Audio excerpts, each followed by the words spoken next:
morning and good afternoon. Welcome to another episode of Before Coffee. We're here on Thursdays 13, where we have a list of measurements. What did you say? Measurements and measures. Weights and measures. Weights and measures. Weights of measures that are not, let's say, scientifically backed. Things Somewhat innocuous. Yeah. Nebulous weights and measurements. There you go. Yeah, we this can't exactly is tell you what the they first... are, but we're going to tell you what they are anyway. Yeah, we're going to tell you what they are. This is the first and only international game show, Before Coffee, a father and daughter podcast where we look up our stories right before we've started. We've just got caffeine in our bodies, and we're learning to speak and read live on stream. Let's roll that segue wheel, but first, get into today's headlines. Today on Thursdays 13, Spain doesn't reach 100 million tourists, but breaks records. Travelers spent 135 billion in 2025. Plus, horses can smell your fear. Bizarre sweat study finds. Greetings for Thursday in the United States. Diaper Donnie emasculates two Republican senators, and now they all are going to own that chaos in Venezuela. And speaking of chaos, Iran has dissolved into revolution.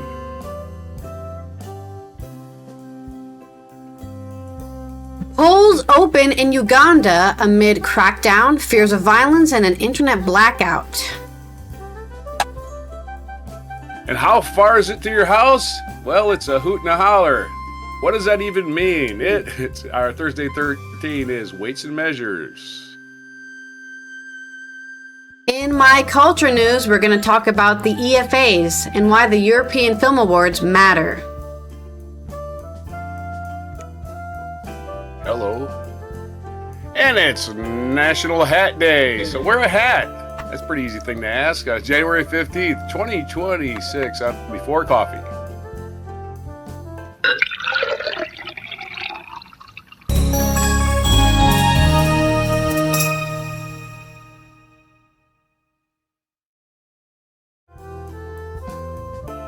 Yes, hats, my least favorite thing. I'm not a big fan of hats. They get my hair all tangled together, and then I just have to cut all my hair off. Well, the cat in the hat was nothing but trouble, I'll tell you that much. So, there's your lesson. The cat in the hat was all trouble. Yeah, don't let him in the door. Never let the cat in the hat in your house. Let's roll our first segue. And your mom's not going to believe any of the stories you just told. Yeah, man, that weird Michael Myers remake of that film was something. Oh yeah, that was a while ago, huh? That was a crazy film. Let's fear Dr. Seuss. Some things shouldn't be made into real life adaptations because they just are creepier when they're made into real. I did not like that movie, Sam. I did not like it, Sam. I do not like green eggs and ham. I was about to do Christopher Walken. I do not like green eggs and ham. I'm working on my Christopher Walken. Sorry, it's too early. It's too early to do it. Our first segue is going to be some sarcasm about tourism and horses. This first story is coming out of Spain on the Economia on El Diario. Just a few months ago, it was predicted that Spain could reach 100 million tourists by 2025. This hasn't happened, but records have been broken for both visitors and revenue for holiday tourism. Reminder, this is the same Spain that started throwing stuff at tourists in the cafes. I don't know if you guys remember that from last year, but that was last year when they're like, get out of here, stupid tourists. So of course they just treated it like the running of the bulls. Yeah, of course they didn't reach 100 million tourists. They were getting abused on the street. Specifically, Spain received 97. Yeah, Spain new received tourist attraction, 97 like million what? tourists last year, a 3.5% increase over the previous year, accompanied by a new record for tourist spending at 135 billion euros, which is a 6.8% increase, according to Europa Press. This was revealed by the Minister of Industry and Tourism, Jordi Hereu, at the press conference today on the 15th of January to review the 2025 figures and offer a forecast for 2026. He emphasized that the number of arrivals reflects the country's enormous attractiveness, while the spending figures represent a significant boost to economic prosperity. We are growing with qualitative elements that we believe are desirable for triple sustainability, social, economic, and environmental, he highlighted in his remarks. On the other hand, the minister presented data on tourism employment in December, which reached 2.75 million registered workers, the highest figure in the historical series. In 2025, 2.4% higher than the same month a year earlier. So they had an increase since since a year ago. Where was I? Oh. In this regard, the Minister of Tourism highlighted the 4% increase in salaried workers, more than 80% with permanent contracts, as well as noting the decrease in the temporary employment rate to 19.1%, or 0.3 percentage points lower than a year earlier. So that's, those are those, the water park's going to be open during the summer, let me go work there. And then you don't have a job for the fall and the winter, so you have to go find another temporary job. In terms of tourist satisfaction in 2025, 97% of tourists were satisfied or very satisfied with their trip to Spain. Specifically, 69% of visitors were very satisfied, 3 percentage points higher than last year. Furthermore, Hereu emphasized that 69% of foreign travelers intended to return to Spain in the next 12 months, which represents an increase of 4 points compared to 2024. This makes me think that I had a friend who messaged me and says, have you ever been to Barcelona? You should go sometime. Is he working for the Spanish Tourism Board? Trying to increase the foreign traveler percentage?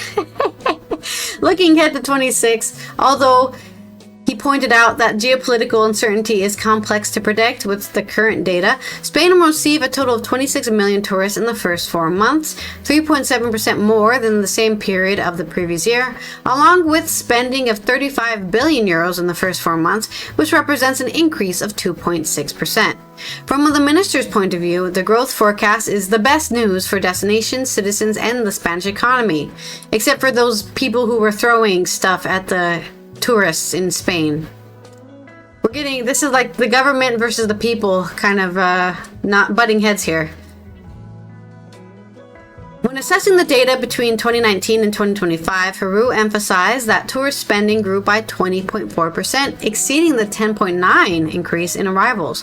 During the 6-year period, the autonomous communities that make up green or depopulated Spain saw a 60% increase in the number of tourists, while the leading autonomous communities experienced a 45% increase. Furthermore, it has highlighted growth during this period that decentralizes and diversifies destinations. So not everyone's going to Barcelona or not everyone's going to Madrid. Some people are going to far-off villages in the Spanish countryside.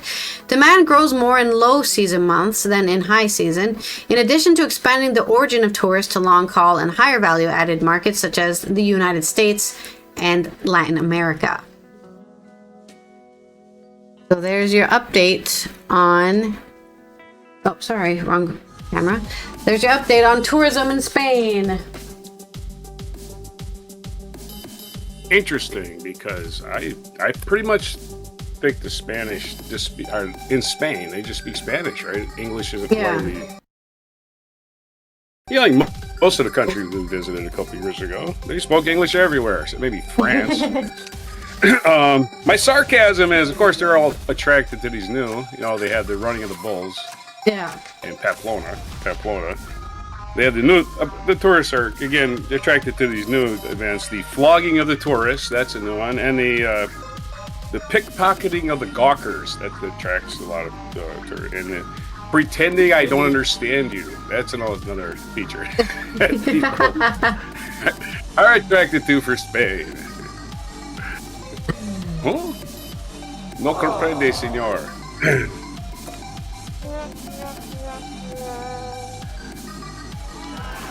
Hey, sarcasm, man. I don't speak your language. I haven't been to Spain, but I've been to Colombia and I've been to Mexico, right? They speak more English in Mexico than they do in Colombia. Nobody speaks English in Colombia at all.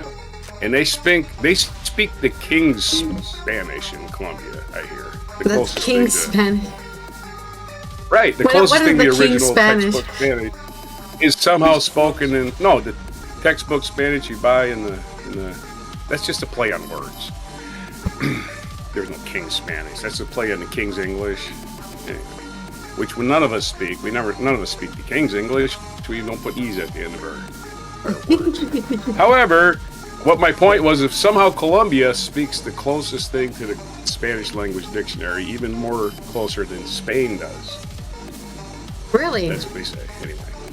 And nobody speaks English.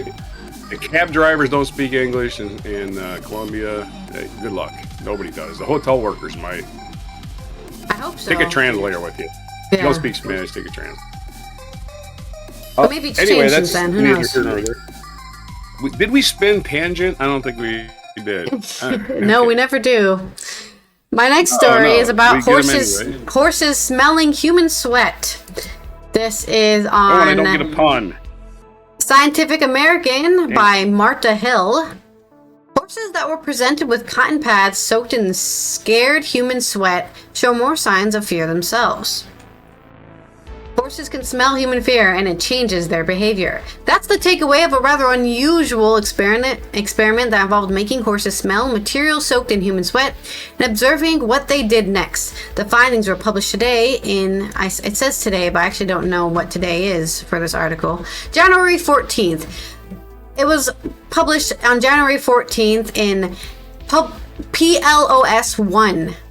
Horses exposed to samples of sweat from people who had a scary experience appeared more afraid themselves. The animals were easily startled, hesitated to come up to researchers, and became less likely to interact with unknown objects. Emotions are central when interacting with horses, says Plotine Jardat.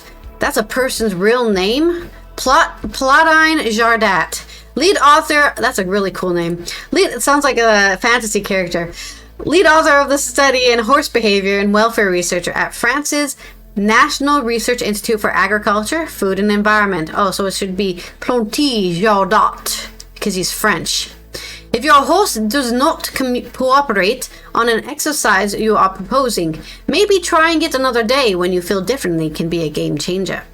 Researchers already knew the horses can respond to human emotional cues, including facial expression and tones of voice, but the new study went further by investigating whether horses could smell different emotions emanating from humans without those visual or oral cues. I mean, that's what people always say, right? It can smell your fear. In the experiment, a group of people with cotton pads under their armpits watched movie clips geared to produce a sense of joy. These included the dance scenes and Singing in the Rain and the song We Go Together from the movie Grease. We go together like bump-a-da-dop, bop-bop-a-doop-bop. The researchers then asked the participants armed with new cotton pads to watch 20 minutes from a horror film, Sinister, to simulate fear. The sweat samples were then stapled into custom muzzles for horses to wear. The stress on each test horse, an audience horse, served as a witness to the behavior tests.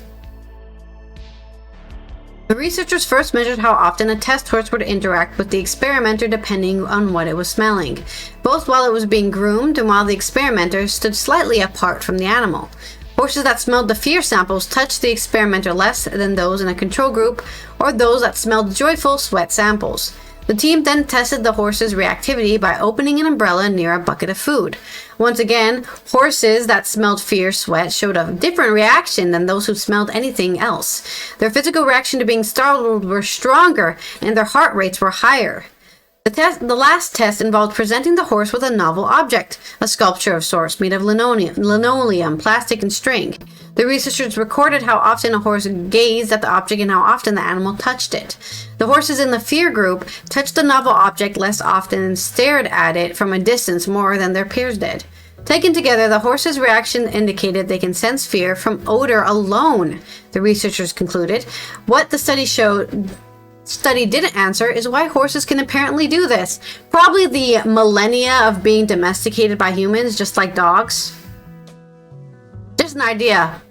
I know that's just a theory, but I feel like we'll probably find that to be true.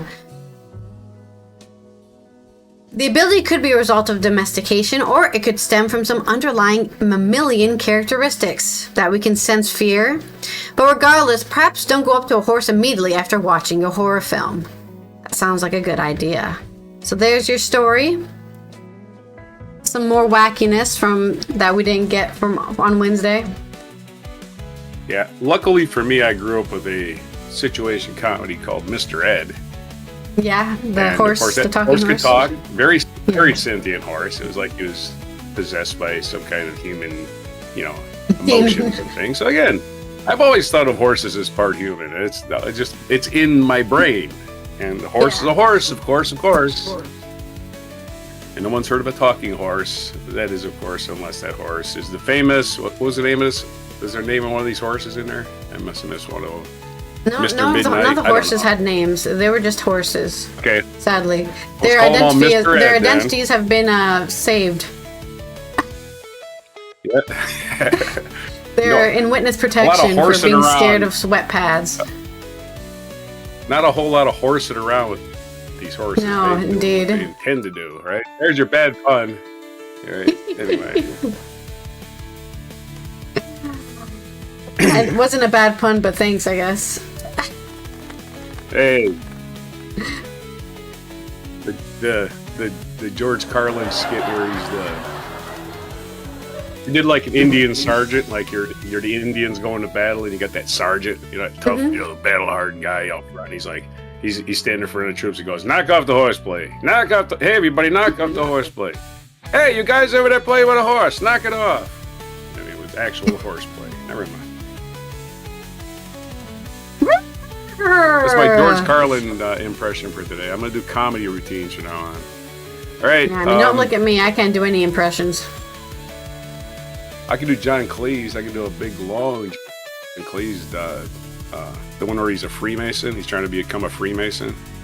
And he submits the plans for an abattoir, which is a slaughterhouse, for people. Instead of a hotel. Oh, dear. They want him to design a hotel. Yeah.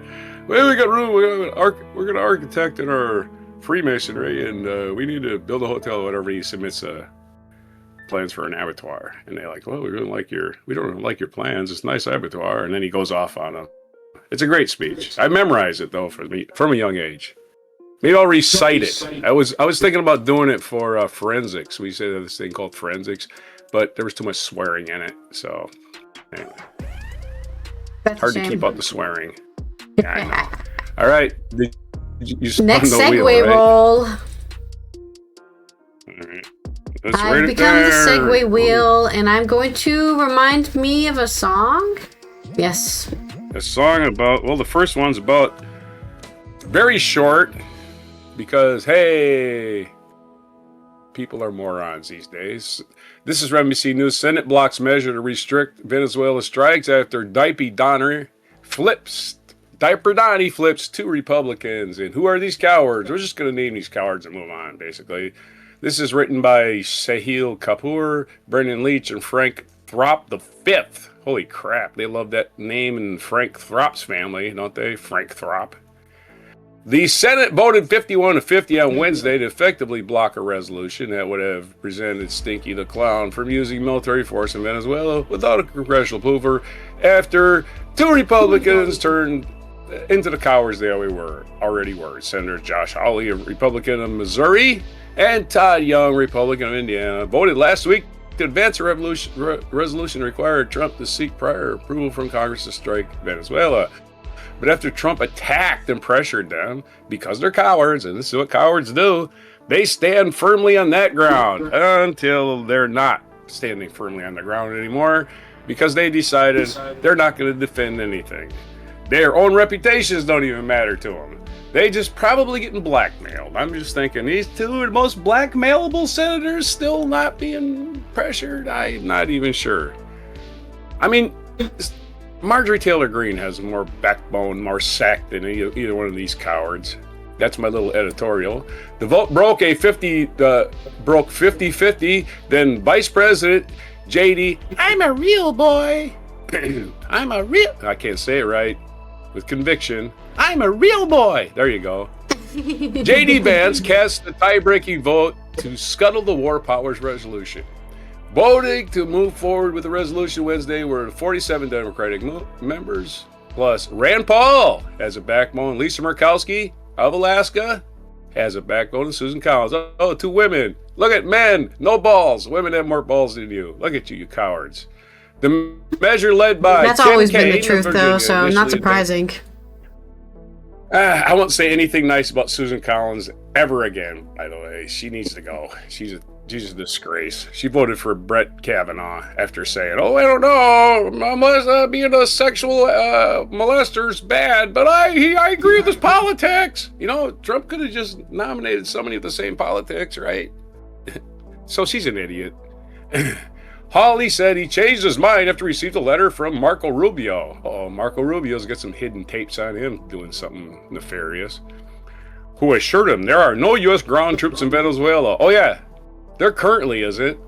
And that if the administration sought to put them there, they would come to Congress for congressional authorization. Okay, well, Marco Rubio's a bald-faced liar, and he works for a bald-faced liar. So why would you believe anything he says? These are a bunch of compromised nincompoops. In a statement, Young said after numerous conversations with senior national officials, I have received assurance that there are no American troops in Venezuela. I have to pause here. The chances that there are no American troops in Venezuela are 0.00000. There are American troops in Venezuela. There's American troops everywhere. There's probably spies there too. Troops, don't worry. We have special forces everywhere. We have SEAL teams. We have everybody. Just if we need to go take something, we go take it in the middle of the night when nobody's looking. That's the way that works. It ain't like all frontal assault shit. It almost never is.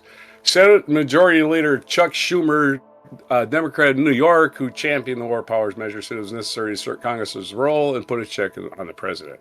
Understand that these troops I'm talking about live outside all the time. That's where they live, man.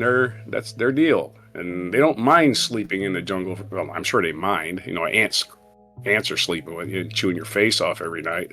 But again, that's what they're used to. And again, we have troops like that, so pretending that they're not wherever we want them to be is silly. Anyway, there's your story on the two cowards who decided that, hey, making a stand was good for 1 minute. But you know what? I can't really make a stand because I'm a coward. So that's who they are. Can't do nothing about that.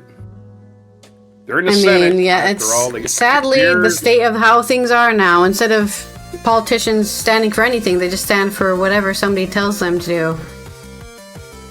Yeah, you get people like Ted Cruz, and you get people like Josh Hawley. What else doing? I'll just follow what they're doing instead of making my own decisions and standing for what I believe in. I believe in whatever everyone else believes in. Yeah, and there's something about running for Senate, which you get to be 6 years. The president only gets 4 years. There's something about being a Senate for 6 years, wanting all that power, and then getting to the Senate and acquiescing all of your power over to the president. Why the hell you want to be in the Senate in the first place? Yeah. Just to make yourself rich, and that's all it is. That's all it is. Yep. Asshole making himself rich. And when you see people heading for the exits this year in the Senate, it's because they got their pension. They made all their lobbyist money. They got a nice cushy job waiting for them on a board of directors when they get out. 9 or 10 boards of directors, by the way, because they passed the bills that the industries wanted. So that's how the Senate works. Senate's loaded with millionaires and billionaires. Very suspicious. So, yeah. I don't know, a lot of people say, song this reminds me of is Cry for a Bad Man by Leonard Skinner. Well, he walks so tall to be so small. Never met a man who's stranger. He lives his life for a dollar sign, and to deal with him is dangerous. Well, he knocked me down, but I'm on my feet. Now I'm so much wiser. I'd rather quit and go back home than deal with this money miser. Let's cry for this bad man. I sing a song for the bad man. So, there's a... Love me some Leonard Skinner. They were the common... Even though redneck redneck rockers. mistakenly flew a Confederate flag. I'll forgive him for that because that was the style of the 70s. You know, it's like, we're Confederacy, blah, blah, blah, blah, blah. The Dukes of Hazzard was a big show. You know, they did all that whatever. crap. And so I'm just saying, it wasn't the only Confederate flag you saw in the 70s. They were goddamn everywhere in the South. Maybe you could argue that it was a protest thing, right? Oh man, the Union sucks. You guys suck. You started a war in Vietnam and Korea for no reason, so you guys aren't exactly winning any prizes. Yeah, well, what I say about Leonard Skinner is Allman Brothers were the original Southern rock band, and they had two lead guitarists. You know? They had Dwayne Allman and they had Dickie Betts, two legendary lead guitarists. Leonard Skinner had three lead guitars and a piano, so they had it all. Not keyboards. They didn't have keyboards. They had a piano, a grand piano. There's country rock. Yeah. Is that your only story, or you have another one? No, this is the big story in the world, actually, if you want to talk about it. It's from Al Jazeera. I want to get the local flavor on it instead of some, British. It's probably, let's be fair, Al Jazeera's probably British office probably wrote this because it's in English. AlJazeera.com, Syed Golkar. Why Iran is not repeating 1979. Iran is living through one of the most dangerous moments in its post-revolutionary history. Nationwide protests have become sustained rather than episodic, and a new wave of unrest has spread across the country. Violence has intensified. The true death toll cannot be verified yet. Numbers are estimates of tens of thousands, unfortunately, that the government's just wholesale slaughtering people for protesting. But that's not actually driving them back. That's not driving them inside. It's bringing more out. The temptation to rely on this analogy is understandable. Images of mass mobilization and rapidly occurring protests evoke memories of final months of the Shah's rule, yet the comparison is ultimately misleading. The success of the 79 revolution cannot be explained solely by mass mobilization. Instead, it was a convergence of coordinated opposition under Ayatollah Ruhollah Khomeini and, more decisively, the ruling elite's inability to effectively repress dissent that ensured its triumph. Mohammad Reza Shah had cancer and was heavily medicated and was visibly indecisive. His leadership faltered during the crisis. He left the country twice amid political upheaval, first in 1953 after being challenged by Prime Minister Mohammad Mossadegh, and again in January of 1979 as protests spread nationwide. Equally important, the Shah's repressive apparatus was fragmented and socially heterogeneous. Apart from the SAVAK, the Shah's Central Intelligence Organization, the police and gendarmerie were tasked. Gendarmerie, it's French. Gendarmerie. Yeah, it's French. Ooh. I'm gonna use that word in Scrabble. When tasked with maintaining social order, while the Iranian army focused on territorial defense rather than political regression. These institutions lacked systematic ideological vetting and drew personnel from diverse and social and ideological backgrounds. That's a point you need to make because a lot of women were in favor of the Ayatollah getting rid of the Shah. Oh, yes, we're going to have rights. But they're wrong. Their rights disappeared. The situation is full. Yeah, that's right. So again, they're not going to have that support. The religious totalitarianisms have lost the support of their large portion of the female population, probably most of it. Since assuming the position of supreme leader in 1989, Khomeini has overseen a profound transformation of the Islamic. This is Khomeini, the current guy, not that asshole back in '79. Into what I described as a theoretic security state that relies more on repression rather than social consent. As a supreme leader, he presides over highly institutionalized, cohesive, ideologically committed, deeply invested, coercive apparatus. Holy Christ, look at those words. This structural reality, rather than popular sentiment alone, defines the limits of revolutionary change in Iran today. The Islamic Republic's coercive power is not concentrated in a single institution. Instead, is it distributed across overlapping organizations. Anyway, the point, the latest news in there, as we were talking about earlier, was that the Starlink internet has been knocked out locally in a lot of cities, so nobody with internet can report to the outside world.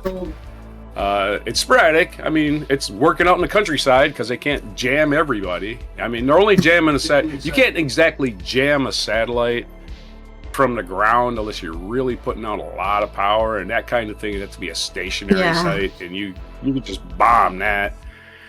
You can just walk in there with a dirty bomb and blow that up. You can do that with any of these sites, but the mobile ones are going to the little, they're going to the local cities and they're jamming all your Wi-Fi locally, right? And again, you can disable those just by cutting their cable or whatever, or blowing that up too. So there's a war going on. It's not getting covered. They're jamming outside interference as much as they can. Elon Musk is pissed off because they're jamming a satellite. He probably don't care. He gets his money anyway, whether they get jammed or not. It's like, oh no, I'm losing money. He don't give a shit. But he probably isn't even mad because he's a fascist. So he loves fascists cracking down on people who just want rights. So let's have a song about this because I'm exhausted the subject. My song is going to be Bad Religion by Godsmack, which goes... Oh, it's a bad religion from a broken nation. It's a contradiction, and I can't take it anymore. Yeah. There's the chorus for you. Can't add anything to that at all. Yep. There's a band called Bad Religion.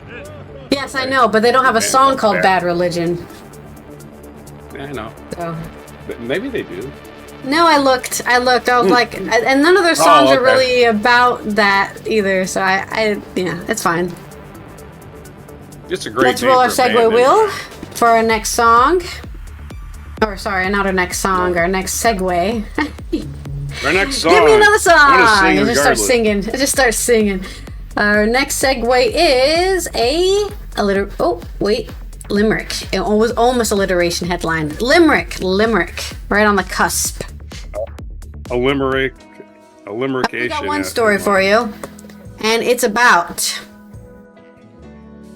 Uganda. While Iran is kicking the bucket, Uganda is trying to maybe get out of the hole they've dug themselves into or been dug into. This is from Al Jazeera. UN Human Rights Office has stressed open access to communication and information is key to a free and genuine election. So when you start telling people and hiding information from them and blacking out internet, you're trying to make the election swerve in your favor. Uganda's on edge as polls have opened, with President Yoweri Museveni expected to extend his 4-decade rule. That's not normal. Amid a police or it shouldn't be normal. Amid a police crackdown on the opposition, fears of violence, and an internet shutdown, the East African nation is holding a contentious general election today on the 15th of January, probably already finished it, after a Ugandan government regulatory body instructed mobile network operators to block public internet access starting Tuesday evening, which I believe was the 14th? No, it's the 13th of January. Polling stations were slow to open and delays were reported, but voting was underway shortly after 7 a.m. In at least one Kampala suburb, AFP news agency journalists saw. There were heavy police and army patrols in the border town of Jinja, another AFP team said. Partial results are expected later in the day after polls close. Uganda's opposition condemned the government for what it says were widespread voting delays. Everything they are doing is a shame and it is deliberate, David Lewis Rubogoya, Secretary General of the opposition National Unity Platform, told AFP, adding that there were no problems in areas where the military is voting. That's convenient. Hearsay, of course, hearsay. I'm not there, so I can't say if that's right or not. Impatient crowds gathered outside polling stations expressed concerns over the delays. Umara Mutiaba, a polling agent for the parliamentary candidate, told the Associated Press news agency it was frustrating to be waiting outside a station in the capital of Kampala. We can't be standing here waiting to vote, as if we have nothing else to do, he said. More than 21.6 million voters have registered for the election. In a country where 70% of people are under the age of 35, high unemployment is a key issue for first-time voters.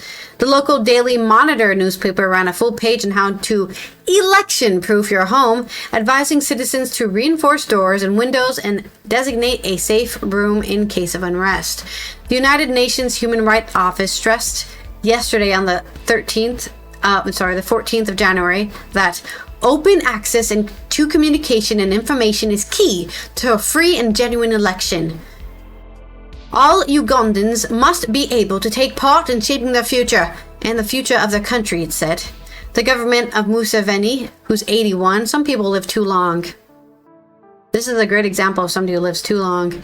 Has been accused of overseeing a years-long crackdown on its critics, arresting political opposition leaders and their supporters. The fascism alarm is going off. I mean, he's been in power for 4 decades. It should have been going off 3 decades ago. Museveni is being challenged in today's election by pop star turned politician Bobi Wine, whose campaign rallies have been routinely disrupted by Ugandan authorities. As with his 2021 campaign, hundreds of Bobi Wine supporters have been arrested in the run-up to the vote, which means they can't show up to the polls, so they can't vote for him. Convenient.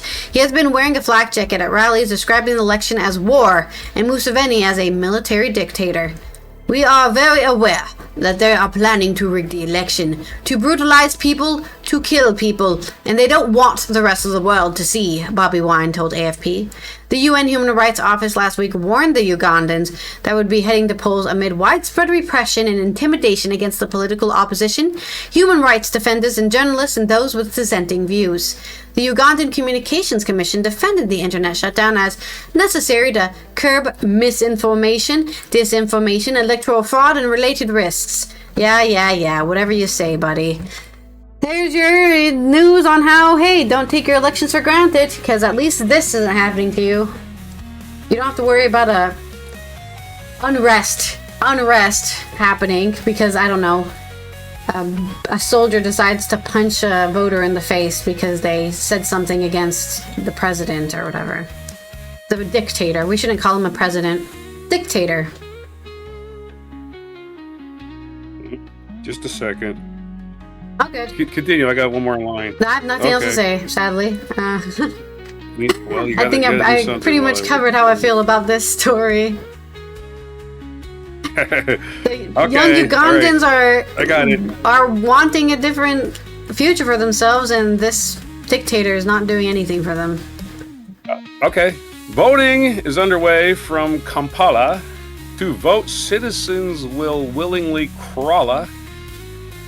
They head to the polls from valleys and knolls. Let's all give democracy a holla. Oh holla. My, I wasn't expecting that. Kampala doesn't rhyme with too many words. I know. Holla is good enough, I think. Uganda probably fewer. But that's my only story, so... I don't know if you want to add anything to... I mean, I think we've pretty much covered... Let people vote, and... Yeah. Idi Amin was a supreme dictator for 4 decades. Give an idea. When I was a kid, Idi Amin was the dictator of Uganda when I was a kid. He was known for being a cannibal. He was known for eating people. So, yeah, he was a great guy. Yeah. Well, it's time for me to be sarcastic about your about your list, I guess. My list. Thursday's 13 list. Right. Hold on a second. We're going to do one more thing here. My 13th list. We did this the other day. We were talking about, I think it was yesterday, working about a dash and a pinch. That worked its way into the list. This is, and we do stories all the time where we get these comparisons. They give you a measurement, and it ain't enough. It ain't enough for them. They just give you that number, like as in, that's glacier is melting 80 gazillion gallons per second. That's the size of 50,000 swimming pool, Olympic size, not swimming pools, Olympic size swimming pools, that kind of stuff. It's like hard to even fathom when they give you that. When they give you that information, I don't know about you, it doesn't help me at all. I still can't understand what the hell they're, I mean, it actually is less informative if you ask me. So I made a list of 13 of these things that, what do they even mean when they say that? When they're trying to clarify something, when it doesn't really clarify it. And there's other ones that are just part of the lexicon that people say and they're not specific. So it's called weights and measures. Number one is football fields. We talk about this one all the time. We say a piece of land or something is the size of 27 football fields. This doesn't really help. I don't know if it helps you. And I think your comment was they're always talking about American football fields. Isn't that what you said? No. My comment was that there's an online meme or joke, right? That Americans always need a visible representation of a size of something, right? Instead of just saying it's 10 kilometers or it's 10 meters, they have to go, but how many football fields is that, you know? Is an example. It's just a joke. It's not like a real thing. It's just a joke people say about Americans. The problem with football fields is that's used universally, I believe, and every country has football fields, right? So that's true. I did my research. I don't know if they're the same size, though. Soccer fields. No, definitely not the same. Definitely. Yeah. This is why I did the research. This is exactly, what I'm going to tell you. This is the information I'm going to provide. The United States has the smallest football fields at 1.32 acres. The World Cup soccer standardized field is 1.76 acres. The Canadian football, don't forget Canada has American-style football also, 3 downs and a longer field. Their football field is 2.1 acres. And then there's Australian rules football, which is an oval and is no fixed size. Varies between 3.7 and 4.9 acres. So depending on what country you're in, football fields are totally subjective. Number 2, Empire State Buildings. I don't understand this one. I still have no concept of what they mean when they say Empire State Buildings. I will give you some facts. The Empire State Building is 103 stories. I've been in it a couple of times, and basically all you do when you're at the Empire State Building, you pay them an exorbitant amount of money to take an elevator ride to the top that feels like you're blasting off from a rocket. You remember going to the top of the Empire State Building. They don't even take you to the top. There's a lounge at the very top that you even have to pay even more to get into. And yeah, you can have a coffee up there or something. It's the middle of July and you're freezing your ass off if you go outside. You know, it's just, Anyway, I still have no concept. But however, I did work in a building in Manhattan, about half a mile from the Empire State Building, called the MetLife Building, which has 59 floors. And I got lost in that motherfucker, so I'm a lot more familiar with the size of that damn thing. And I asked AI to say, how many MetLife buildings will fit inside the Empire State Building? And AI said, actually, the MetLife Building occupies more space than the Empire State Building, whereas the Empire State Building is tall and skinny, could fit inside it. Right. This here is the Empire State Building. This here is the, you know what I mean? This is maybe a better representation. It would be a book of some sort, right? A long, thick, cube type building, other than, a straight tall one. So the MetLife actually occupies more space than the Empire State Building. Therefore, I reject all Empire State Building references. I will ask how many MetLife buildings from now on, because I don't have any concept. Like I said, both of those buildings, you get on an elevator and you shoot to the top, right? And I've been to the top of the MetLife Building because I had to work there, and I've got lost there. I know I could wander that whole top floor. Somebody will probably yell at me eventually, but I know it's huge, and I had to work there. So I'd spend hours and hours and hours there and get lost in several floors, told you can't be on this floor, get back in the elevator, that kind of thing. So that kind of stuff. So again, MetLife is the unit of measure I would wish to have if you want to give me a comparison for a big building. Number 3, the Olympic-sized swimming pool I brought up earlier. This one's used in glaciers a lot. That big glacier in Greenland that's floating around. I'm sorry, not a glacier, but like a glacier or a iceberg, right? It's losing 50,000. If it's floating around as an iceberg, because it's Right? If it's flowing around. Glaciers are like land masses of ice, I think. I have no idea what the difference is. This is like a lava magma situation. But they will tell you, scientists will tell you how many Olympic-sized swimming pools are melting each day off that glacier or that iceberg. And it's usually like 50,000 Olympic-sized swimming pools. I have no concept what that means. I just assume it's a lot of damn water constantly, like a waterfall. You go to Niagara Falls, you see that. It's basically what it is. In all directions, probably. I would think an Olympic-sized swimming pool, to me, I imagine that as a giant ice cube. To me, the best way to imagine an Olympic-sized swimming pool would be to say, okay, if I had a drink with 2 ice cubes and they were both the size of, and I did this in AI, I asked them the dude calculated it right away, he came back with an answer. The dude? Yeah, it's not, don't humanize the AI. I don't know, man. He gave me an answer. Ones and zeros calculated something because they stole some information from the internet somewhere. If I was mixing a scotch on the rocks for somebody, and I had 2 ice cubes the size of Olympic-sized swimming pools, how much scotch would that be, and how many people would need to drink that to reach the state of inebriation? And he came up with an answer of 10.2 million people. And I give them specific weights. I said of grown men so of not 200 even the whole, pounds. Not even the whole... just to give me how much it would take for how many people that would inebriate to the point of, basically just, right? How many people that are 200-pound grown male adults, and it came up with the number 10.2 million based on these calculations, like right away. And I'm like, holy shit. So anyway, that's my now reference for what the Olympic-sized swimming pool is for. You can make a drink for 10 million people with an Olympic-sized swimming pool ice cube. 4, a hoot and a holler. You know this one, right? This is used in Appalachia. This is a big... it's informally how far to your nearest neighbor.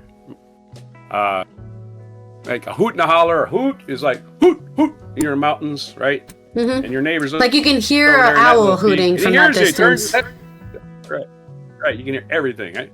But if that neighbor that's just beyond them in that other peak, the guy with the little smokestack you can barely see, right? You gotta holler at that sumbitch. Hey, Joe! Your kid's over here milking my goat! So if he can't hear anymore, he's not a hoo and holler away. Yeah, and if you combine a hoot and a holler, they're probably beyond you, right? Because they're beyond a holler. I feel like hoots can go farther than a holler. You might have to get on your donkey and go visit them instead of just yelling, right? Because you don't have a phone because you're in Appalachia. I better go buy a donkey real quick so I can get there. These are the days before cell phones, everybody. Okay, let's not bring technology into this. Okay, thank you. All right. So hoot and holler existed for years and years. And it's similar to a stone's throw. Now, a stone's throw is usually... Is that your number 5? Number 5, by the way. Okay, yeah. Number 5 is a stone's throw. Also, I could also say, and I combine this one with another one called In the Shadow Of. Like you grew up in the shadow of, Lambeau Field. I'm like, nobody grows up in a shadow of anything. You move around. You go to school and shit. But he grew up a stone's throw from Roosevelt High School, the home of blah, blah, blah, blah, blah. Yeah. So stone's throw really ain't that far. So metaphorically, it's only a metaphorical stone's throw. It's only metaphorical because it's not literal. It can't possibly be literal. I could probably throw a really... perfectly, because about the size of a baseball. Baseball's probably the best throwing. If I threw a stone across a lake, it would go farther, I think. Yeah, you could probably skip a stone. You can skip a stone. Skip away. Nobody ever says a stone skip away. Nope. It's always a stone throw because a lot of people aren't talented enough to skip stones, right? They can just throw them. But a stone throw, a lot of people, depending on a stone, they can't throw a stone at all. So basically, a baseball-sized stone, I could probably throw about 60 yards, maybe. So that's not really that far. So it's a metaphor. It ain't literal, of course. But it is an interesting measurement. And why are we throwing stones anyway? Why are we so violent? Why aren't we throwing baseballs or, food? Let's throw apples. People like food. You might bruise your apple, though. Be careful. Number 6, one of your bigger ones. They use this in space a lot. They use Rhode Island in space. Like that crater on the moon is the size of 42 Rhode Islands. And this one really actually does impress me because I'm looking at the moon. It looks like this tiny little thing about this big. From my point of view. Hey, no way Rhode Island can fit in that little thing. I can fit that inside the little lens of my telescope. It ain't very big at all. Golly. Yeah, so Rhode Island, that's the one and if you've been to Rhode Island, you realize there's only 2 towns there. There's Newport and there's Providence, and then you're out of there. Or Providence and then Newport, because if you're heading toward the ocean. That's it. That's all you got in New Orleans. My brother was actually born in Rhode Island, my oldest brother, because my dad was in the Army. He was stationed in Newport during World War II. And that's neither here nor there, but that's the little Rhode Island. We use that as a measurement for anything that's really big, and we use the smallest state to measure it. That is so weird, don't you think? Yeah. I just think it's weird. Rhode Island is the smallest state. Hawaii one time was the smallest state, but since Hawaii's land continues to grow, they're no longer the smallest state. And Delaware ain't that big either. So why don't we use Delaware's? Delaware is basically Dover and some beaches. That's all that's really there. Wilmington, don't forget Wilmington. Wilmington, which is a suburb of Philadelphia. It's those places. So, number 7 is one we talked about yesterday, a pinch and a dash. I added a couple more. A sprinkle, don't forget a sprinkle. If you're doing a pinch and a dash, a sprinkle is, now, I think we arrived at it, and this has been confirmed, a dash is basically 2 pinches. This is an actual measurement. So, a sprinkle, though, who even knows? That's probably even less than a pinch. What do you say? No opinion? That's cool. This is also used. We argued about this yesterday. Right, but it's an interesting conversation. Yeah. When you say a pinch or a dash, right? There might not have been people here that weren't here yesterday. You said that a dash was like your palm of your hand, and you take a pinch from that, and you could take 2 pinches from a dash, and that's actually how it works. A sprinkle is what you do over the thing, but a sprinkle can be any measurement, I would think. There's also you can definitely sprinkle too much or not enough. Right, and there's also more parts to this. In liquids, they're always asking you to put a drop or a squirt or a glug. Do you know what a glug is? Wow. Or a glug. 1 glug, 2 glugs, 3 glugs. Add a dollop. Yeah, a glug and a dollop. A dollop is actually, I think, is actual measurement. It's the size of a teaspoon. A dollop to me it's just a teaspoon. To me, it's like a dollop's like half a scoop of ice cream, I think, is a dollop. That's the way I see it. Right? That's a huge dollop. No, I'm not talking about the scoop of ice cream that you go and you get every last bit of the freaking thing and just pile it on top. I'm talking about an actual measurement of that container in the scoop, right? If you were to level it off, half of that scoop would be a dollop. That's my feeling anyway. Yeah, for me, it would definitely be a teaspoon, and then it's usually for a liquid or something. Not a liquid, I should say. Something more than a liquid, but less than a solid. I don't know something more viscous, I guess. So you can pile, the famous one is a dollop of sour cream, right? Sour cream can be stacked on itself. So you can get a teaspoon, lift it up onto the spoon, but it's going to be like larger than the spoon, right? It's going to be piled up. Right. Yeah. But it's very imprecise. There's like, oh my God, he put a dollop and a quarter. That's too much, right? Yeah, it's just very imprecise. A dollop and a quarter. Number 8 is used in money and distance. It's called a piece, right? There actually is a historical use for piece, like pieces of 8. Pieces of 8. You take a 1/8 of a gold coin, and that's our Spanish real, were gold. Yeah. They were made of gold, and you would cut it into 8 pieces, and each one of those pieces was called a bit. And if you put 2 bits together, you had yourself 25 cents or 25 reals or 2 bits. And that's where 25 cents is now 2 bits. 25 whatevers. I'm just saying It's Yeah. 1/4 of a real. It turns out to be 1/4 of a dollar also is 2 bits these days. And of course, piece is your rural measure of distance. Is a lot. It's probably farther than a hoot and a holler. And it's definitely farther than a stone's throw. Down the road a piece. Where does your Uncle Bill live? Oh, he lives down the road a piece. No. You ain't walking there. You're riding your donkey, your horse, taking a train, taking a bus, stagecoach, whatever. It's down the road a piece. Wear your good shoes. You know, it's not going to be short. Yeah, right. Anyway, that's one of your imprecise distances that you know a piece is not a small distance, even though it sounds like it would be, right? Oh, it's down the road a piece. Doesn't that sound like a short distance when it really is a long distance? No. Very confusing, right? Go figure, English language. Number 9. This one I had to look up, and I found the most fascinating. You may not have heard this one. This was very popular in Appalachia, and it transferred because a lot of people in Wisconsin came from Kentucky.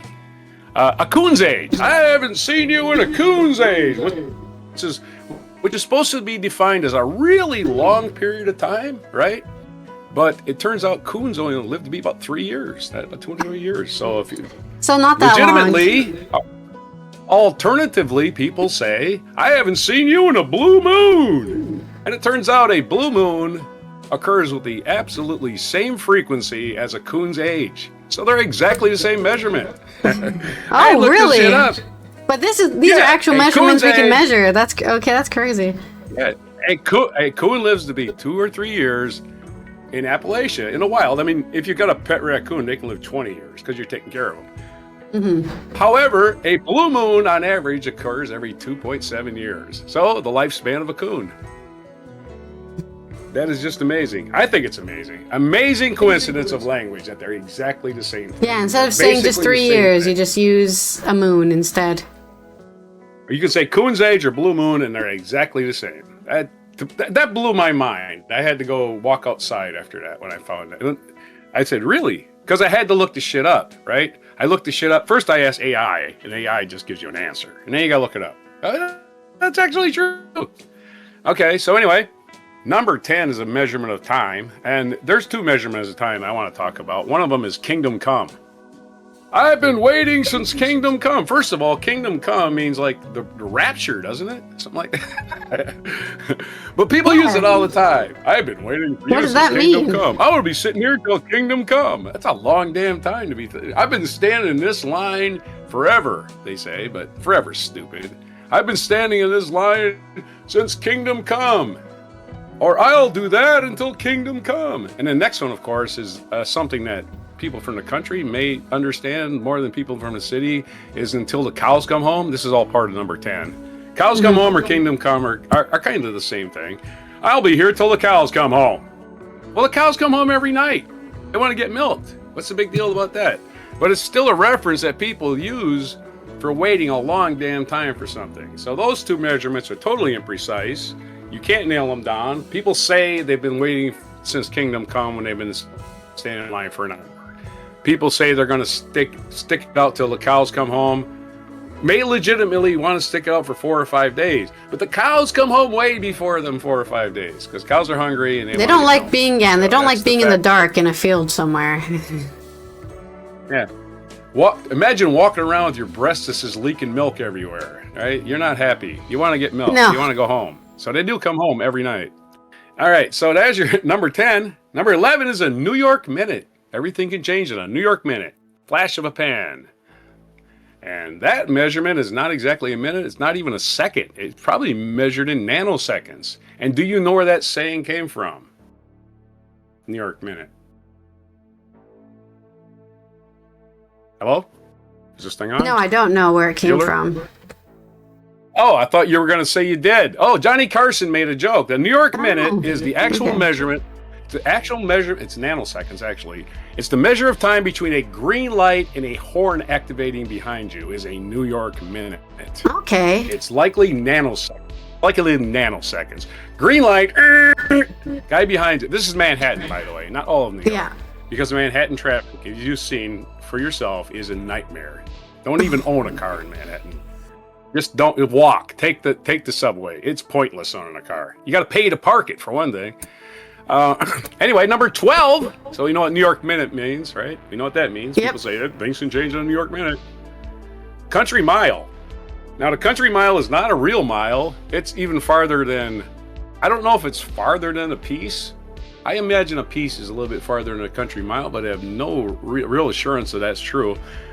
But a country mile is definitely longer than an actual mile. Otherwise, you wouldn't say country, right? You'd say, "Oh, that thing's a country mile." Could it be shorter? Mile. I guess it can't be shorter. It has to be longer because the country's so far away. Yeah, it's a country mile. Country miles are longer because you know what? They forgot how to measure halfway through because they're all drunk on moonshine. That's what it is. Or the roads are so bad and bumpy. You have to drive slower through the dirt roads or something. The day before we had accurate measurements and satellites and shit, they had to pace it off, right? So they basically just pacing off. Was that 26 or 106? I forget. Have me another swim. Yeehaw! And then country mile. Country mile got longer. Like, the yeehaw is required. My cousin Jim. And then when people got calibrated cars that tell you with the odometer, they realized the country mile is actually 92 miles. So yeah.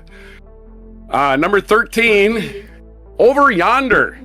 That's a nice one. This is very non-specific. If you see something over yonder, you have no idea what that means. I still don't know what that means. Over yonder. Over yonder? What is it? What about under yonder? What about between yonder? And where is yonder anyway? It's like when people say, "Oh my gosh." What about your gosh? And what's a gosh anyway? But what is over yonder, and what does yonder mean? And over it, or under it, or near it, or between it, or betwixt it, betwixt yonder. Everything is yonder. All of life is yonder. All of it. Everything is yonder. It's very non-specific. That's the end of my list. Okay. Well, I guess I'll be able to tell you all sorts of different things that you'll still not understand anyways. All right, let's remind you of It was a sarcasm. I'm being sarcastic. Oh, I gotcha. All right, that's right. I was talking so much I forgot. Now we'll always know where we're talking about. Now that we have this extensive list, no one can ever complain about what do they mean because we have this extensive list for you. That explains all of it with no confusion. Right? Yep. Sarcasm. Got it. Hold on a second. I had to write some stuff down.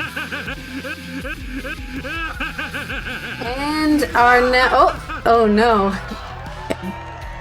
It rolled limerick again. Let's re-roll. My mind is still blown. My mind is still blown by the way. I did send you a video and gave you some time hacks for it. So okay.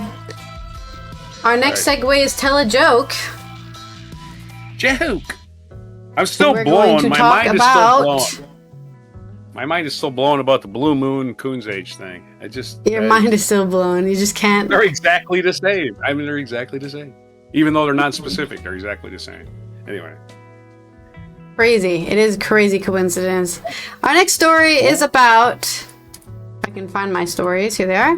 My culture news is about the European Film Awards and why they matter. It's not just the Oscars, right? We need to look at the whole globe of film, not just the American one. This is from David Morquand on Your News Culture. With a new date for the awards ceremony, the European Film Awards are sending a message. They are relevant, and European productions deserve more attention in the international awards conversation. Reminder that film was partly invented in Germany and France as well, not just in the United States. The 30th European Film Awards, Europe's equivalent to the Oscars, take place this Saturday in Berlin, Saturday being January the 17th. Traditionally held in December, the European Film Academy has shaken things up this year by moving the ceremony to be better positioned the EFAs as part of the international award season, which is in full swing following the Golden Globes. About damn time. While the EFAs have often fallen by the wayside when it comes to awards conversation, 2026 marks a new approach. European productions matter. They deserve to be celebrated and they have nothing to envy in Hollywood. And of course, I'm sure a bunch of people, Hollywood types, would even say most productions are in Europe. There's a lot of countries that give you tax write-offs if you film in their country. That's why there's a lot of countries filmed, I think, in Romania for a long time. Because they were like, hey, film a film here. Yeah, and we'll give you that kind of stuff. Those reasons. Anyways, so I don't even know why we still call it Hollywood when barely any of them are even filmed in Hollywood anymore. Okay, oversized budgets, but when you look at some of last year's most memorable films, you'd be hard-pressed to not include some of the stellar creative output the continent was responsible for. David certainly didn't hold back when it came to selecting the 20 favorite films of 2025, and even if the glitzy Oscars will inevitably get the lion's share of press attention, the artistic value and filmmaking audacity proves how European films are some of the finest around. Plus, let's face the facts. This year's US awards season seems like a done deal already. Just give one battle after another all the awards it deserves. Let Timothée Chalamet hold his first Oscar for Marty Supreme. He's earned it after exhausting marketing campaign. And let's collectively celebrate Sinners as much as possible, shall we? When it comes to the European Film Awards, the lineup boasts a more diverse, more exciting selection of films, many of which have missed out on the spotlight because they're not in English. Oh no, I have to read something! Case in point, hands up to those who have seen Ratis and Loris Abel's stunning comedy horror film, Dog of God, or Malaise Valet and Léon Chauhan's adaptation of Émile Nuthbaum's novel Émile et la métaphysique des stupes, Little Émile. Though, thought not, you're missing out. Films are among the 15 movies competing for the main award. 15, there's a lot of countries in Europe, for Best European Film. And while they're not going in as favorites, their inclusion shows once again how many unmissable EU productions the EFA highlights, and how these films need better and wider distribution so audiences don't miss the chance of seeing some real gems. This year, favorites for the Best European Film include Joachim Trier's moving family drama Sentimental Value, which has already earned Swedish legend Stellan Skarsgård a Golden Globe and proves once more that Renat Rensvi is one of the most magnetic screen presences around. Oliver Lax's bone-shaking post-apocalyptic odyssey Sirat, and Jafar Panahi's Palme d'Or winner It Was Just an Accident, an engrossing and politically charged thriller about the price of revenge, which shows how some filmmakers have to put it all on the line for the sake of their craft. David is betting Sentimental Value will emerge victorious, a film which has already been getting a lot of award buzz stateside, and which will undoubtedly face off against Kleber Mendoca's Philos, The Secret Agent, for the coveted, and let's face facts, the most interesting Oscar gong, Best International Film Feature. All to say that the EFAs deserve more attention, and this year the ceremony has a date worthy of its stature on the international stage. Granted, more hype and marketing campaigns to promote the awards wouldn't go amiss, but the EFAs are only in their 38th year. Give them some time. With their new position in the awards calendar and terrific set of nominees, it's clear that this is a ceremony that merits being mentioned in the same breath as the Oscars. So make sure to stay tuned. I'll stay tuned. I'm sure I'll have on Monday, I'll reveal the winners from Berlin's EFA Awards, which will begin on Saturday night. For coverage, exclusive interviews, and all that stuff will be available on Euronews Culture if you want to see that stuff. And all the thing is, right, the reason I push this idea of experiencing other cultures' film and other cultures' things, food, dances, whatever, traditions, is because it reveals how much we are similar to each other on this planet, right? That we're not very different. We all get experiences, the same emotions, the same fears, the same happiness, just in different languages, same flavors, just in different ingredients, So please pay attention to Europe because they have some cool things to share, and they also sometimes provide films that aren't just European, right? There's films from Turkey too, which is people would argue is not European. So, Who is the host of this show before I tell my joke? It does not indicate who's the host. Oh. I can Google that real quick. Because I was going to give them 5 jokes to use that Nikki Glazer decided not to use during the Golden Globes. Do you want to hear those jokes? They're actually pretty good. They cut these for various reasons. Maybe they go too far, some of them. Yeah. You ready? For my 5, Nikki Glazer. She told these jokes on Howard Stern, by the way. Sean Penn is nominated tonight, I'm assuming, for Best Neck Veins. Where's my drum roll? Leo DiCaprio, why are you always squinting? I mean, assume it's to read your girlfriend's ID, just making sure that the year starts with a 2. Oh, dear. Julia Roberts is nominated for After the Hunt. I don't know what it's about, but I'm assuming the hunt was to find somebody who's seen it. There you go. There's that rim shot. 2 more rim shots and we'll be out of here. Jonathan Bailey is here. Jonathan is the first openly gay man to be named the sexiest man alive by People magazine. And at first I was like, do you really need to say openly? And then I looked at the past winners and I was like, oh yeah, we do. They didn't feel safe enough to come out. Yeah. Yeah.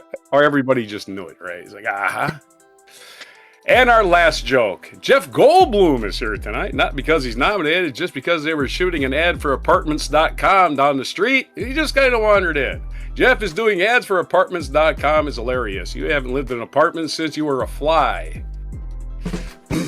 Anyway, there's your 5 bonus jokes you will not hear on anybody else's award shows because you didn't tell them. So don't be ripping those off. I'm trying to find if they say who's hosting it. But it doesn't say. I guess it's like they're honoring people, unless it's these 3 people. I think Steve Martin and Martin Short should host everything for the rest of their lives. It says watch the live stream, but then it does. Oh, here we go. No, wait. It just says an Irish-Scottish filmmaker, Mark Cousins, has created the ceremony. Oh. Mark Cousins is joined by German film composer Dasha Donauer for the music. Maybe I'll... Oh, here we go. Presenting the award categories throughout the evening will be a diverse group of artists and filmmakers from across Europe, including Spanish actors and directors Javier Calvo, Javier Ambrosi, Turkish screenwriter, photographer, and production designer Ebru Ceylan, Spanish actor Carlos Cuevas, Oscar-winning British director Asif Kopadia, German-Romanian director Alexander Nanau, Greek actress Angelica Papalia, Norwegian filmmaker and European Film Award winner Halfdan Ullmann Tondell. So they just have like a lot of people. I think they just want to represent. Yeah, they don't want to just represent one country. So they're like, here's 15 people from different countries, so that no one feels left out. Yeah, I don't think there's like an official host. There's just like different presenters. At least I can't see anything about an actual host. Here's the thing with award shows. They're long.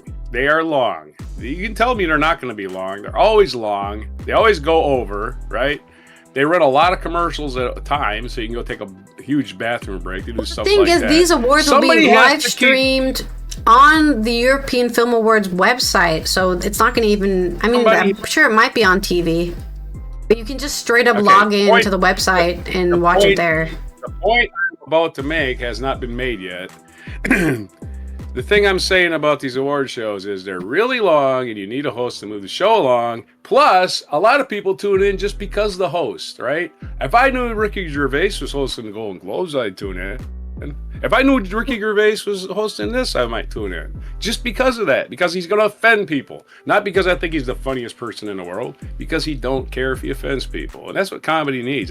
Oh, no, he said something offensive. I'm like, good. He offended you. So fucking what? Be offended. Laugh. Try laughing. It's good for you. It's a very healthy thing. People, man. People got to stop taking comedy like it's their freaking life and death. Anyway, that's my lame little... and it's very weird because I'm looking up how to watch it, and then my country isn't even listed, so I guess I can't watch it in the Netherlands.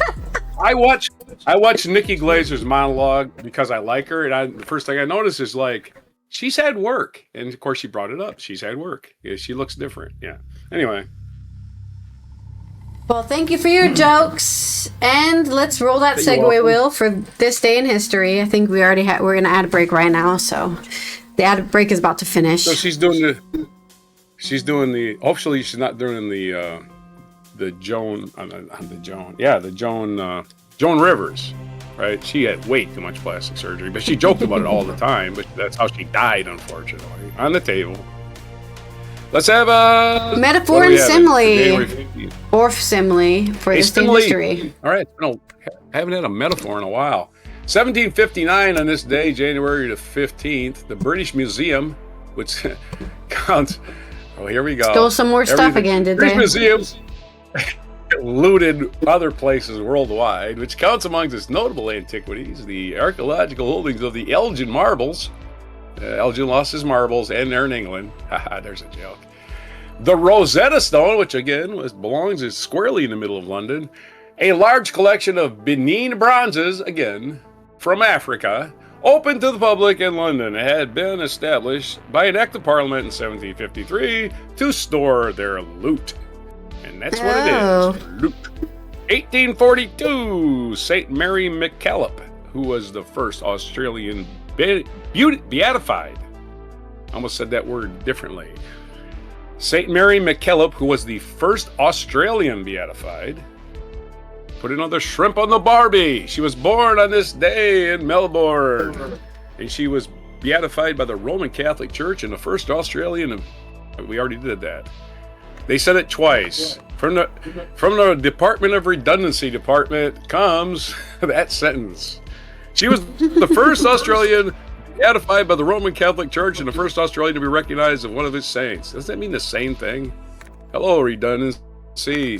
1844, the University of Notre Dame, founded by Indiana, by the Congregation of the Holy Cross, was officially chartered. Yes, up there in South Bend, Indiana, which is just outside of Chicago, just a little bit. So they always get a lot of really good football players there. But you know what? Notre Dame at least has academic standards. You know, you can't just, oh, I'm a football player. I said, no, you're a student, jackass. Get your studies in order. You can't be on the team. So at least they got that going for them. 1870, the donkey appeared as a symbol of the U.S. Democratic Party. We were talking about that earlier, because if you live a hoot and a holler away, you might need that donkey. It was the Thomas Nast cartoon.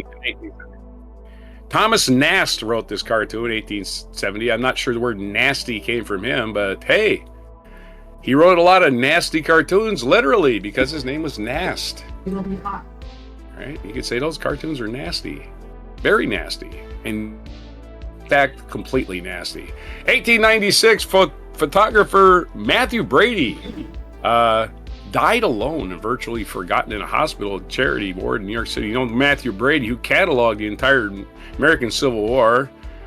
He took very many pictures of Lincoln. In fact, he took the very last portrait of Lincoln, which they're called daguerreotypes back in those days, and they were on glass plates. So they didn't have like paper. The very last picture he took of Lincoln, he cracked it and said, I'll take another picture tomorrow. I ain't going to make the president sit for another one, right? He should have made him sit for another one because he got shot. 1909, jazz drummer Gene Krupa was born in Chicago. Gene Krupa, the standard for jazz drumming for years and years and years. Born in 1909. 1919, revolutionary and agitator Rosa Luxemburg. Co-founder of the Spartacus League, which became the German Communist Party, was arrested and murdered in Berlin for fomenting an uprising known as the Spartacus Revolt. Yeah, the Nazis the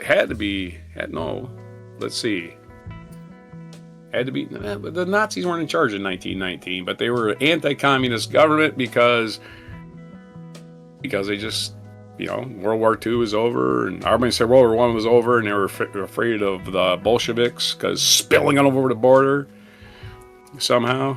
I don't know what their problem was. Either way, they didn't like communists, so they just basically arrested her. Oh, there was a uprising whatever the government wants to call an uprising. It's usually 5 people get upset and they bust their heads, and then they call it an uprising. 1919, a storage tank collapsed in Boston, this is the Great Molasses Flood. This is horrible. A storage tank collapsed in Boston, sending more than 2 million gallons, or 8 million liters of molasses flowing through the city's north end. It's that time of the year already? As has been known. Yeah. Caused extensive damage and killed 21 people. You mind your own business, sit in your house, puttering around with your marbles, playing a game of bocce ball, and next thing you know, you're totally enveloped in a big old bunch of molasses. It's a sweet way to go, right? But not the way I don't know. You can eat your way out, right? I don't know if you could. I think you just suffocate from trying to eat it. Why all that molasses in Boston, you ask? Because there's no sugar cane in Boston. They shipped it all the way from the Caribbean, all the way up to Boston to make rum. That's right, they were making rum. Okay, 1967, the first Super Bowl game, Green Bay Packers defeat the Kansas City Chiefs 35-10. Total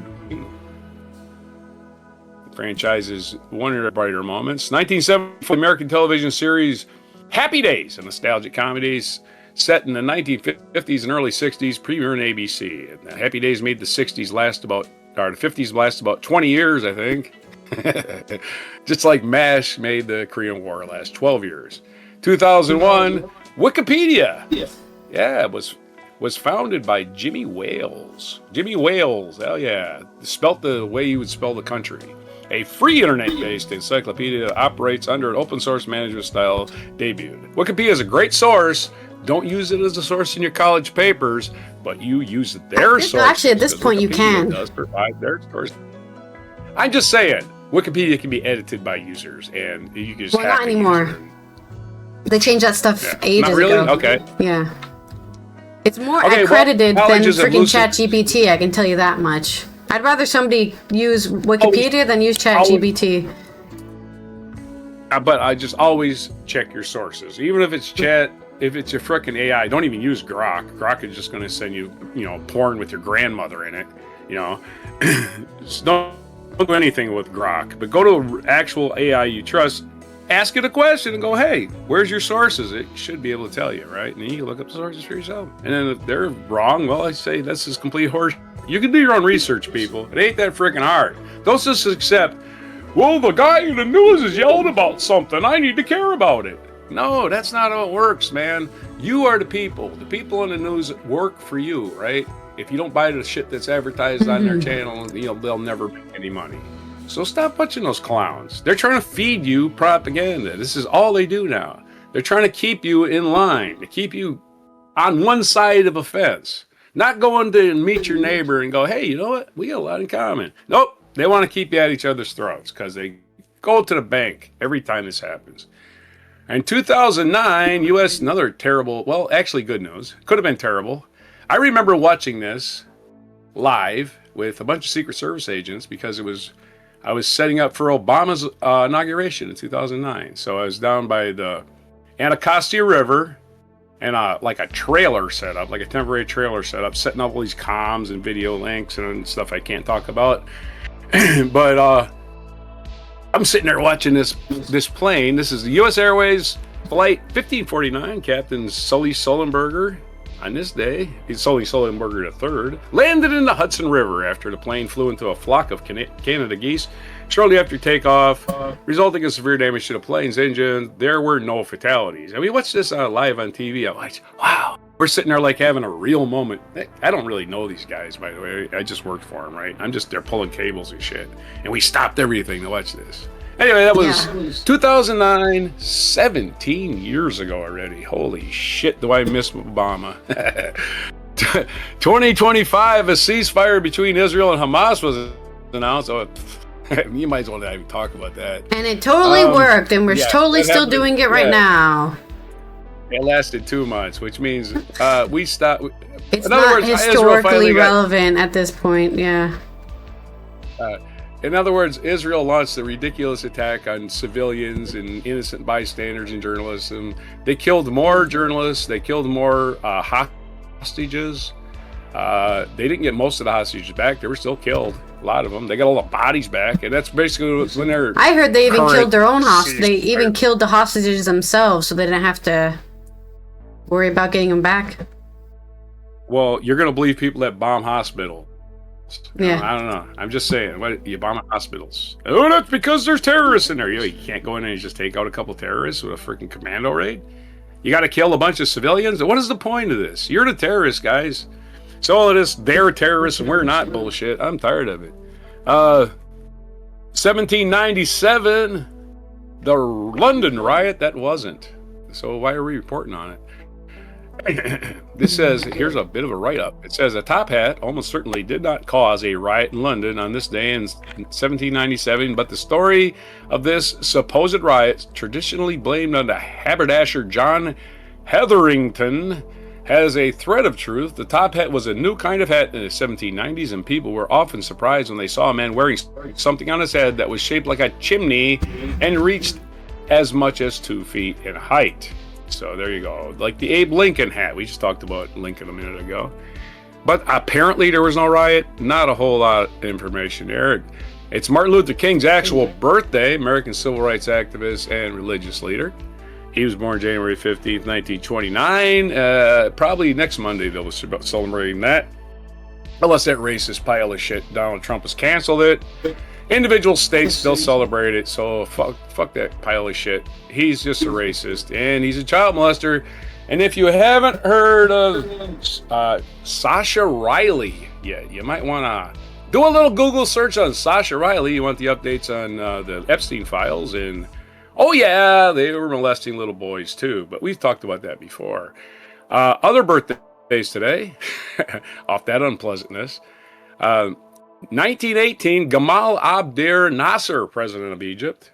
1941, Captain Beefheart, one of great name, Beefheart. Sounds like a bee, fart, or beef heart, which is how it's spelled. So if you're saying Captain Beefheart on the radio, your disc jockey is he's getting those Beavis and Butthead giggles that he doesn't hear being broadcast. That was Captain Beefheart. He said Beefheart. Anyway, Captain Beefheart's birthday. He was born in 1941.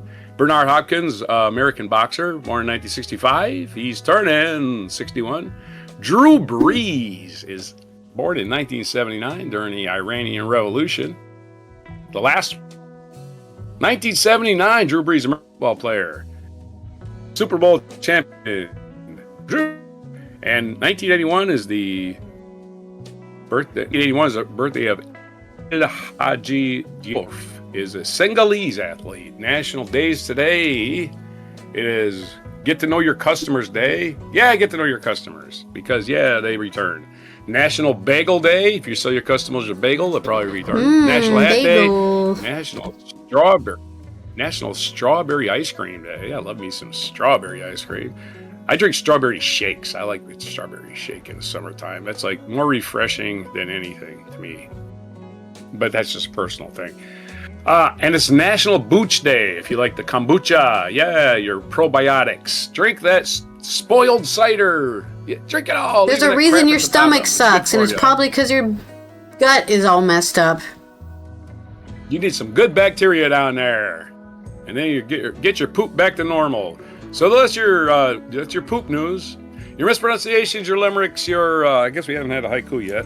Your jokes, your bad taste, everything else for January 15th, 2026 on Before Bagels, Kombucha, and Strawberry Ice Cream. In that order. In that order, okay. Let's have the soundboard. Well, don't eat ice cream first. Do whatever you want if you're an adult. My metaphor is the tempest brewed by the top hat didn't ignite a fury, but hummed with the electric buzz of curiosity.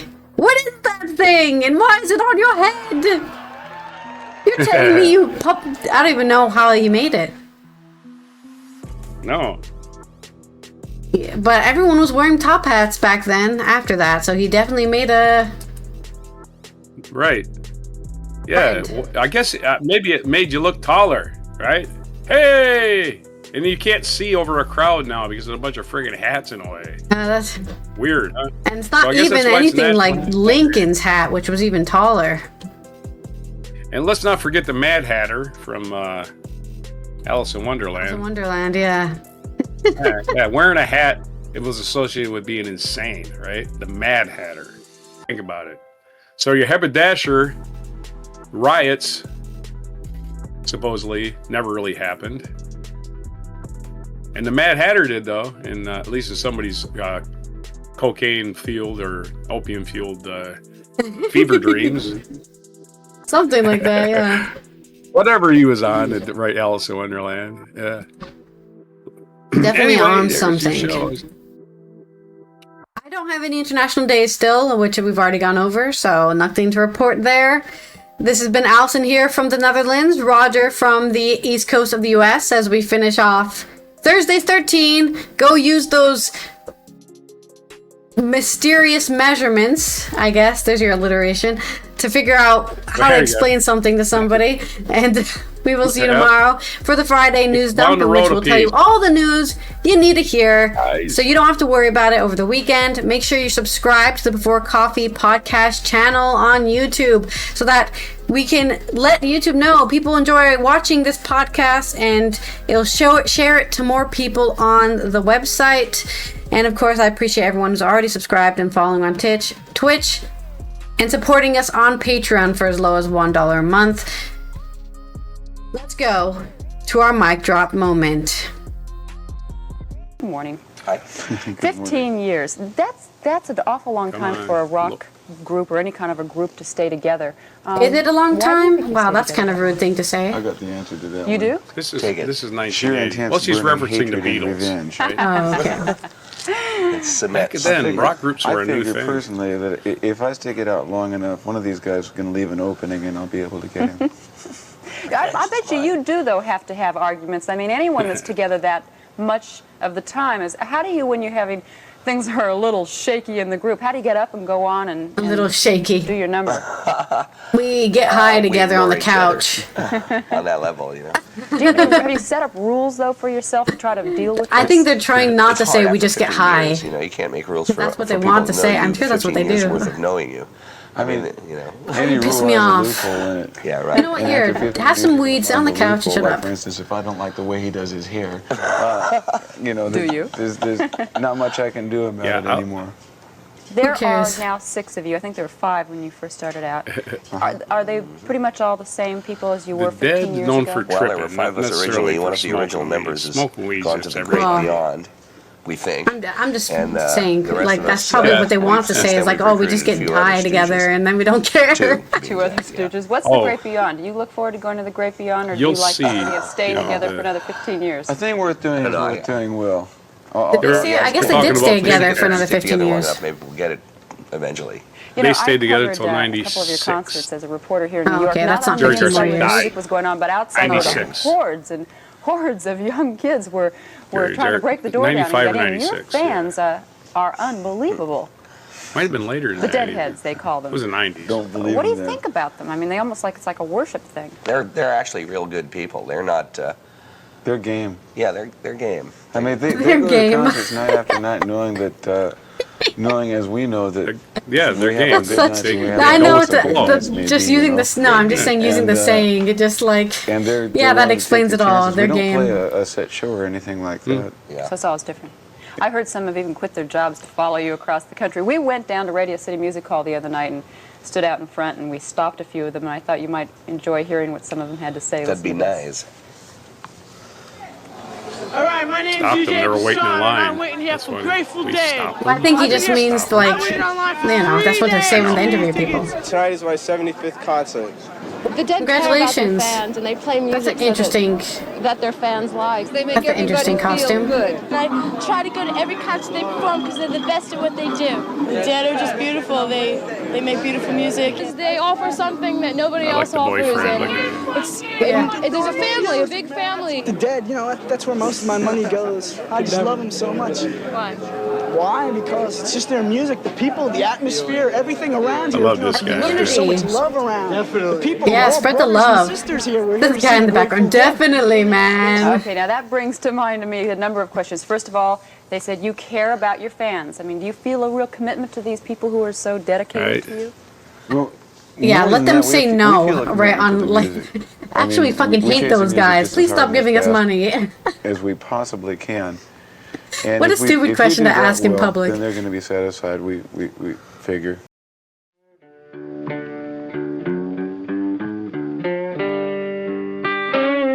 Be sure to hit the like, subscribe, and notify buttons, and follow our other channels, Toxic Alley, History of Gravy, and Scratchy Old Records.